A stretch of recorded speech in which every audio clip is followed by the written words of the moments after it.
January 25th, 2026. Shariff Aguak. In this part of the Philippines, mornings are usually defined by the smell of wood smoke and the distant sound of roosters. But for Mayor Akmad Mitra Ampatuan, the air felt different. It felt heavy. Mayor Mitra was heading home. He's a man who lives his life in the shadow of a target, so his morning routine isn't like yours. He doesn't just check his phone, he checks his surroundings. He doesn't just drive, he maneuvers. But at 6:30 a.m., even the most prepared man on earth can be caught in the jaws of a trap. The trap was sprung. This wasn't a botched robbery or a random act of violence. This was a clinical, military-grade execution attempt. From the sliding door of that minivan, a man stepped out. He wasn't holding a handgun. He was bracing a Soviet-style RPG-7, a weapon designed to pierce the thick hide of an armored tank. The rocket slammed into the side of the mayor's Land Cruiser. The shockwave shattered windows of nearby houses and sent a plume of black smoke 50 feet into the air. In that moment, the assassins thought they had won. They thought they had finally turned the unkillable mayor into a memory. What the hitmen didn't realize was that they weren't shooting at a car. They were shooting at a multi-million peso rolling bunker. While the RPG blast mangled the exterior, the interior remained a pressurized sanctuary of reinforced steel and ballistic glass. Inside, Mayor Mitra sat in total silence, the ringing in his ears the only sign of the carnage outside. The peace was gone. For the next 3 minutes, the road became a shooting gallery. The hitmen unleashed a storm of lead from high-powered rifles, hoping to find a crack in the armor. Shrapnel tore through the air, piercing the bodies of the mayor's escorts. Samsudin and Muhammad fell, their blood staining the hot asphalt as they screamed for backup over their radios.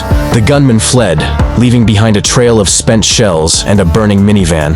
They thought they could vanish into the vast marshlands of Mindanao. They were wrong.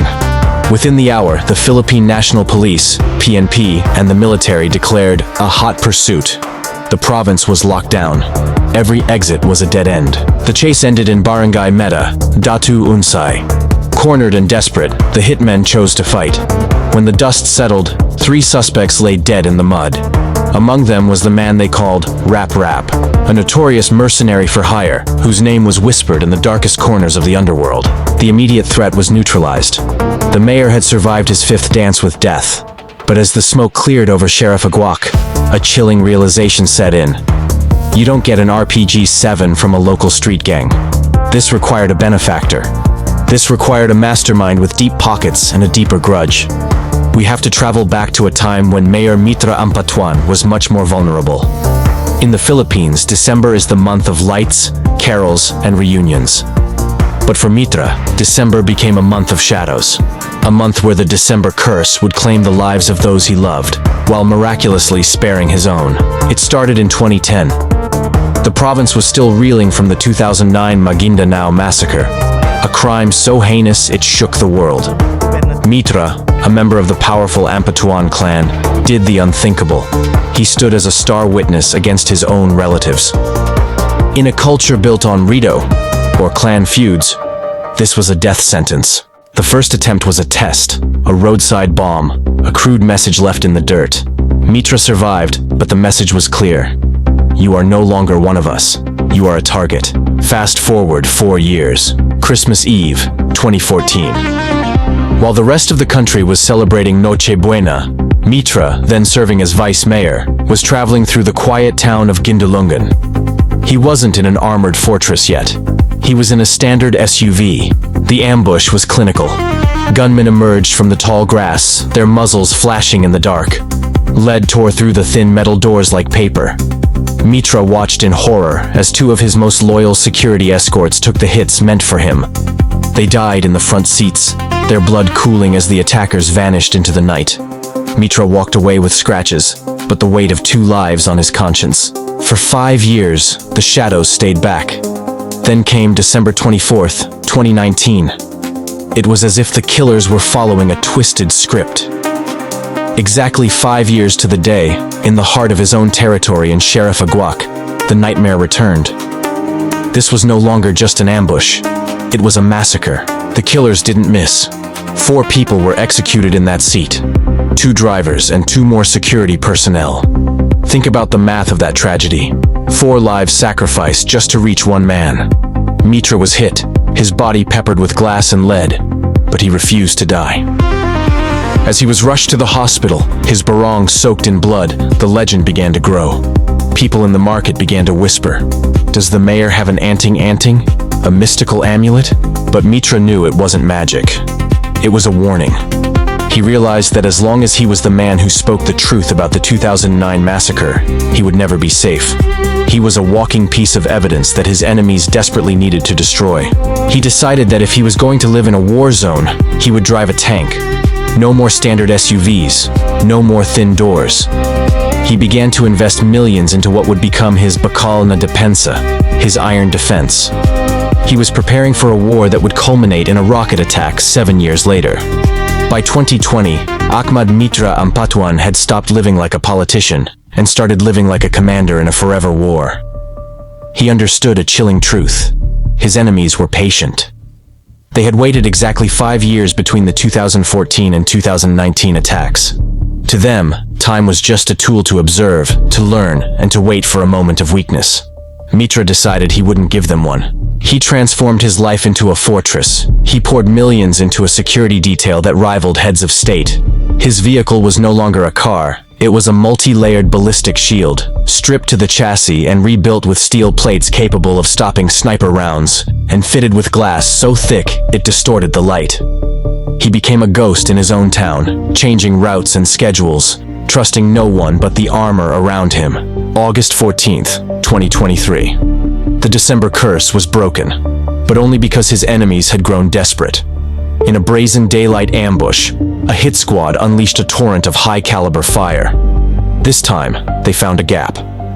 A bullet tore through the door and found its mark in the mayor's shoulder. Once again, the cost of his survival was paid in blood. A loyal bodyguard fell dead at his side. The tally was now staggering. 2010, 2014, 2019, 2023. 4 attempts, 9 lives lost in the crossfire. The public began to whisper, how many more souls must be traded for one? That brings us back to the morning of January 25th, 2026. This was the final solution. The assassins knew that standard rifles were useless against Mitra's iron skin. They needed a tank killer. They brought an RPG-7. When that rocket hit, it wasn't just an assassination attempt. It was a declaration of total war. The blast scorched the armor, and the heat was intense enough to melt the vehicle's exterior trim. But the inner capsule held. Mitra sat in the back seat, shaken by the percussion but physically untouched, while his escorts, Samsudin and Mohammed, bled into their tactical vests from shrapnel wounds. But the hunters quickly became the hunted.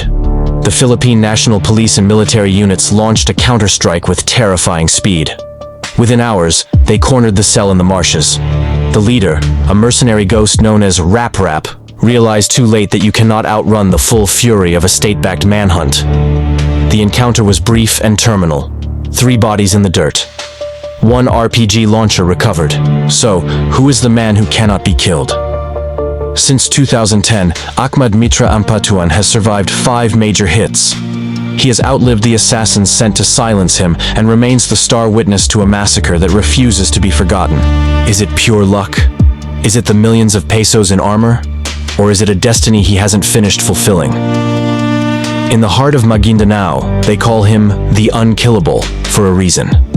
But as the sun sets over Shariff Aguak, one truth remains. In a land where rockets fly at dawn, the only thing harder to build than armor is peace.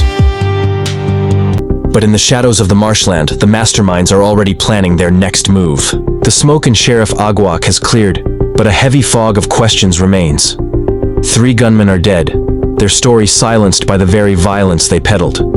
But the Philippine National Police, PNP, knows that dead men don't buy rocket launchers. They don't plan complex, synchronized ambushes in broad daylight. Behind the trigger pullers is a mastermind, a puppet master who remains in the shadows, watching the fallout from a safe distance. The Special Investigation Task Group, SITG, is currently tracking a trail that leads in 2 dangerous directions. Theory 1, the political vendetta. Mindanao is on the brink of history, with the first ever Bangsamoro Parliament elections just months away. In this region, a seat in office is often a matter of life and death. Investigators are looking at local rivals who see Mayor Mitra as an immovable obstacle. Was the RPG a desperate move to tip the scales of power before the ballots are even cast? Theory 2. The witness silence. The ghost of the 2009 Mindanao massacre still haunts every corner of this investigation. Mitra isn't just a mayor. He is a star witness. There are those still powerful, still free, or still vengeful who would pay any price to ensure that his testimony dies with him. Then, there is the chilling possibility of retaliation. Police are exploring a lead that Rap and his team weren't just hired hands, but were part of a revenge cycle linked to a previous killing incident involving their family name.